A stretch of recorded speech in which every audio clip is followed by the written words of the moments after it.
Because CSE can have a really horrendous impact both on the victims and survivors, but also on the communities. I think there's been a lot more awareness raising since the scandals in Rotherham and Rochdale and recently in Telford have come to light. So people do know now that child sexual exploitation, or CSE, exists and that it goes on.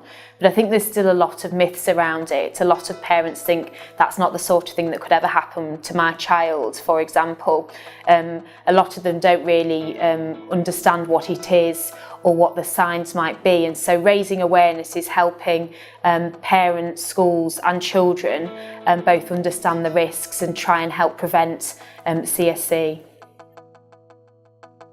So there are two types of law that deal with CSE, the criminal law and the civil law. In terms of the criminal law, then it's really important that these perpetrators of these such horrendous abuse are brought to justice. And we've seen over the past decade that more and more of these grooming gangs are being brought before the courts, are being found guilty and are being sentenced.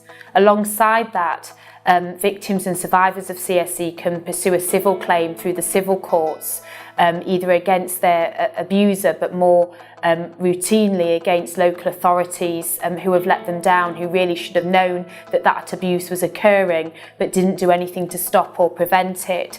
And so those civil claims can be brought by those survivors, and that can help them rebuild their lives, and it can help them obtain funds for things like treatments in relation to addictions, in relation to counselling, in relation to therapy, so that they can start to build up their lives after the devastating impact of CSE.